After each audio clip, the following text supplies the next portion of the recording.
ಅದೇನು ಬರೀ ನವೆಂಬರ್ ತಿಂಗಳು ಬಂದ ಮಾತ್ರ ಮಾತಾಡ್ಬೇಕು?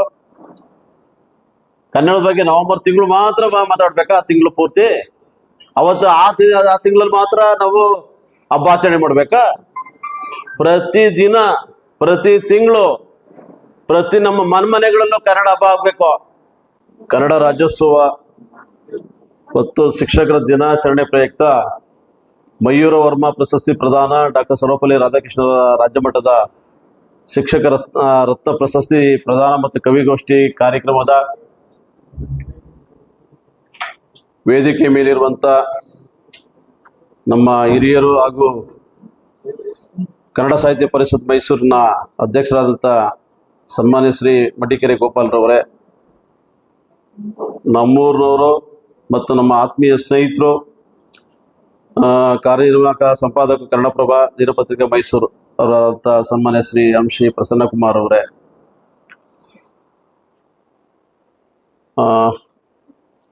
ಇನ್ನು ವೇದಿಕೆ ಮೇಲಿರುವಂಥ ಎಲ್ಲ ಗಣ್ಯರೇ, ವೇದಿಕೆ ಮೇಲಿರುವಂಥ ಎಲ್ಲ ಗಣ್ಯರೇ,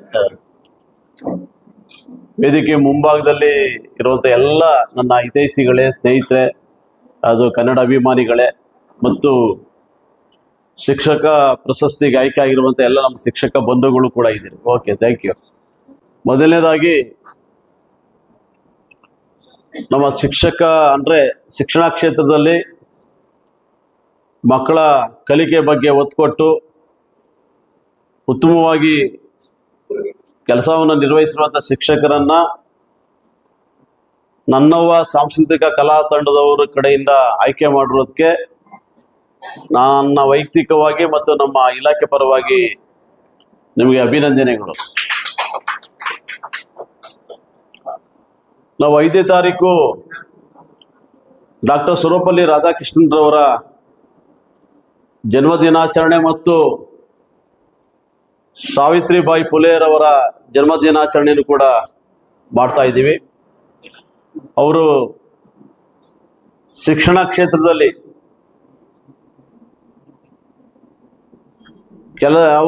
ಅವರ ಮಾಡಿರುವಂಥ ಕೆಲಸವನ್ನ ಸ್ಮರಣೆ ಮಾಡೋಕ್ಕೆ ನಾವು ಪ್ರತಿ ವರ್ಷ ಒಂದು ಒಳ್ಳೆ ಉತ್ತಮವಾದ ಕಾರ್ಯಕ್ರಮ ಇಟ್ಕೊಂಡಿದ್ದಾರೆ. ಅವ್ರಿಗೆ ಮತ್ತೊಮ್ಮೆ ಧನ್ಯವಾದಗಳನ್ನ ತಿಳಿಸ್ತಾ, ಈಗ ಏನಾಗಿದೆ, ಕನ್ನಡ ನಾಡು ನುಡಿ, ನಮ್ಮ ಸಂಸ್ಕೃತಿ ಎಲ್ಲ ಕೂಡ ನಾವು ಮರಿತಾ ಇದ್ದೀವಿ. ಪಾಶ್ಚಿಮಾತ್ಯ ಸಂಸ್ಕೃತಿಯನ್ನ ಅಳವಡಿಸ್ಲಿಕ್ಕೆ ಹೋಗ್ತಾ ಇದ್ವಿ.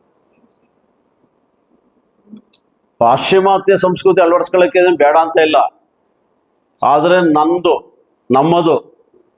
ನಮ್ಮ ರಾಜ್ಯ, ನಮ್ಮ ನೆಲ, ನಮ್ಮ ಕನ್ನಡ ನಾಡು ನುಡಿ, ನಮ್ಮ ಸಂಸ್ಕೃತಿ ಇದನ್ನ ಬೆಳೆಸ್ಲಿಲ್ಲ ಅಂದ್ರೆ ಯುವ ಪೀಳಿಗೆಗೆ ಏನ್ ಸಂದೇಶ ಕೊಟ್ಟಂಗಾಗ್ತದೆ?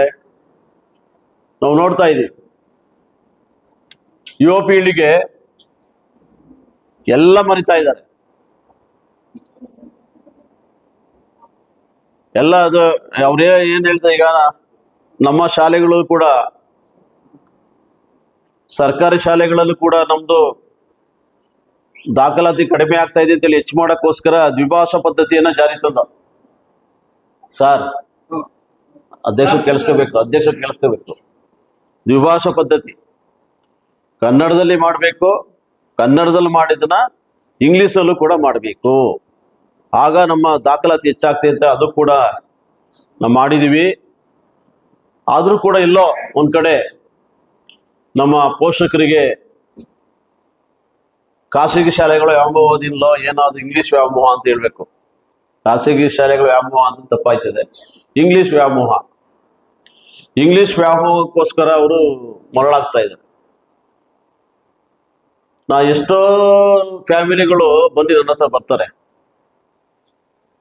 ಜಮೀನು ಅಡ ಇಟ್ಟಿದ್ದೀನಿ, ಒಡವೆ ಅಡ ಇಟ್ಟಿದ್ದೀನಿ, ಕನ್ಸೆಷನ್ ಮಾಡಿಸಿ, ಆ ಸ್ಕೂಲ್ ಬೇಡ, ಅದು ವೇಜು ದುಬಾರಿ, ಬೇರೆ ಕಡೆ ಸೇರಿಸಿ ಅಂತ ಹೇಳೋ ಪ್ರಸಂಗಗಳು ಕೂಡ ಇದೆ. ಈಗ ನಾನು ಕೂಡ ಕನ್ನಡ ಸ್ಕೂಲಲ್ಲೇ ಓದಿದ್ದು, ಅದರಲ್ಲೂ ಗೌರ್ಮೆಂಟ್ ಸ್ಕೂಲಲ್ಲೇ ಓದಿದ್ದು. ನಮ್ಮ ಅಂಜಿ ಪ್ರಸನ್ನ ಅವರು ಕೂಡ ಓದಿದ್ದು, ಅವರು ಗೌರ್ಮೆಂಟ್ ಸ್ಕೂಲೇ ಓದಿದ್ದು. ಹಂಗಾರೆ ಕನ್ನಡ ಓದ್ದವರೆಲ್ಲ ಮುಂದೆ ಬರಕ್ಕಾಗಲ್ವಾ? ಬಂದೇ ಬರ್ತಾರೆ. ಮೊದಲು ನಮ್ಮ ಮಾತೃಭಾಷೆಗೆ ಮೊದಲ ಆದ್ಯತೆ ಕೊಡ್ಬೇಕು. ಆಮೇಲೆ ಇಂಗ್ಲಿಷ್ ಕಲಿಬೇಡಿ ಅಂತ ಹೇಳಲ್ಲ, ಇಂಗ್ಲಿಷ್ ಬೇಕು ಇವತ್ತು.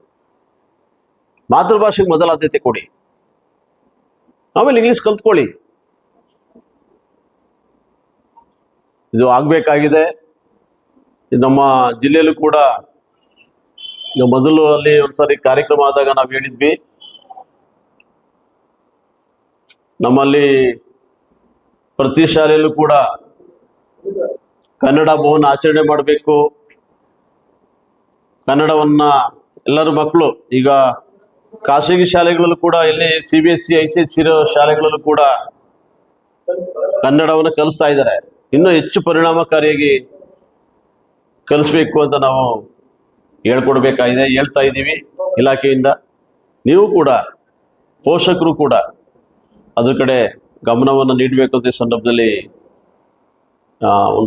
ನಾನು ಹೇಳಕ್ಕೆ ಇಚ್ಛೆ ಪಡ್ತೀನಿ. ಮತ್ತು ಇವತ್ತು ನನ್ನವ ಸಾಂಸ್ಕೃತಿಕ ಕಲಾ ತಂಡದವರು ಒಳ್ಳೆ ಕಾರ್ಯಕ್ರಮ ಇಟ್ಕೊಂಡಿದ್ದೀರಿ. ಮುಂಚಿತವಾಗಿ ಅಡ್ವಾನ್ಸ್ ಆಗಿ ನಮ್ಮ ಡಾಕ್ಟರ್ ಸರ್ವಪಲ್ಲಿ ರಾಧಾಕೃಷ್ಣ ಜನ್ಮ ದಿನಾಚರಣೆನೂ ಕೂಡ ಆಚರಣೆ ಅವತ್ತು ಮಾಡ್ತೀರಾ? ಇವತ್ತೇ ಮಾಡಿದ್ದಾರೆ. ಎಲ್ಲಿ ಫೋಟೋ ಗಿಟ್ಟಿಗೆ ಕಾಣ್ತಿಲ್ಲ.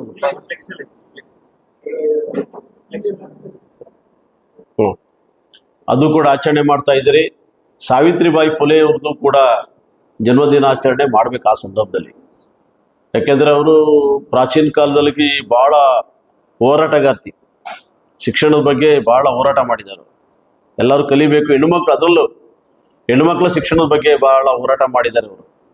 ಅದರಿಂದ ಅದು ಕೂಡ ಮಾಡ್ತಾ ಇದ್ದೀರಿ ಈ ಸಂದರ್ಭದಲ್ಲಿ.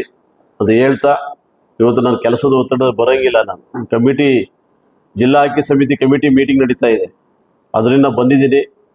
ಮತ್ತೊಮ್ಮೆ ಕ್ಷಮೆ ಕೋರ್ತಾ, ಈ ಒಂದು ಕಾರ್ಯಕ್ರಮ ಉತ್ತಮವಾಗಿ ನಡೆಸ್ಕೊಟ್ಟಿದ್ದಾರೆ ಅಂತ ನನ್ನವ ಸಾಂಸ್ಕೃತಿಕ ಕಲಾ ತಂಡದವರು ಮತ್ತು ವೇದಿಕೆ ಮೇಲೆ ಇರೋ ಎಲ್ಲ ಗಣ್ಯರು ಕೂಡ ಮಾತಾಡಿದ್ದಾರೆ ಅಂತ ಈ ಅವರು ಕೂಡ ನಿಮ್ಗೆಲ್ಲ ಒಂದು ಕನ್ನಡ ನಾಡಿನುಡಿ ಬಗ್ಗೆ ಎಲ್ಲ ಹೇಳಿದ್ದಾರೆ. ಅವರು ಮಾತಾಡಿದ್ವಿ. ಅದೇನು ಬರೀ ನವೆಂಬರ್ ತಿಂಗಳು ಬಂದ ಮಾತ್ರ ಮಾತಾಡ್ಬೇಕು?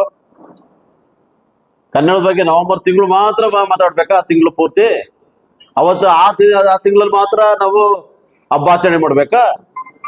ಪ್ರತಿ ದಿನ, ಪ್ರತಿ ತಿಂಗಳು, ಪ್ರತಿ ನಮ್ಮ ಮನೆಗಳಲ್ಲೂ ಕನ್ನಡ ಹಬ್ಬ ಆಗ್ಬೇಕು.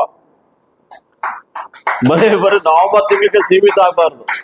ಆಗ ಮಾತ್ರ ನಮ್ಮ ಕನ್ನಡ ಒಂದು ಅಭಿಮಾನ ಹೆಚ್ಚಿಗೆ ಬೆಳೆಯಕ್ಕೆ ಅನುಕೂಲ ಆಗ್ತದೆ ಅಂತ ಸಂದರ್ಭದಲ್ಲಿ ಹೇಳ್ತಾ, ನಾವು ನಮ್ಮ ಶಾಲೆಗಳಲ್ಲೂ ಕೂಡ ನಾವು ಮಕ್ಕಳಿಗೆ ಅದನ್ನೇ ತಿಳಿಸ್ತಾ ಇದ್ದೀವಿ. ಕನ್ನಡಕ್ಕೆ ಮೊದಲು ಆದ್ಯತೆಯನ್ನು ಕೊಡ್ತಾ ಇದ್ದೀವಿ ಅಂತ ಈ ಸಂದರ್ಭದಲ್ಲಿ ಹೇಳ್ತಾ, ಈ ಒಂದು ಕಾರ್ಯಕ್ರಮಕ್ಕೆ ಕರೆಸಿ ಒಂದೆರಡು ಮಾತುಗಳನ್ನು ಆಡಲು ಅವಕಾಶ ಮಾಡಿಕೊಟ್ಟಂತ ನನ್ನವ ಸಾಂಸ್ಕೃತಿಕ ಕಲಾ ತಂಡದ ಎಲ್ಲ ಅಧ್ಯಕ್ಷರು ಮತ್ತು ಪದಾಧಿಕಾರಿಗಳಿಗೆ, ನಮ್ಮ ಎಲ್ಲ ನೆಚ್ಚಿನ ನಮ್ಮ ಕನ್ನಡ ಸಾಹಿತ್ಯ ಪರಿಷತ್ತಿನ ಎಲ್ಲ ಸ್ನೇಹಿತರುಗಳಿಗೆ ಈ ಕಾರ್ಯಕ್ರಮಕ್ಕೆ ಅವಕಾಶ ಮಾಡಿಕೊಟ್ಟಿದ್ದೀರಿ ಅಂತ ಹೇಳಿ ವಂದಿಸಿ ನನ್ನ ಮಾತನ್ನು ಮುಗಿಸ್ತಾ ಇದ್ದೀನಿ.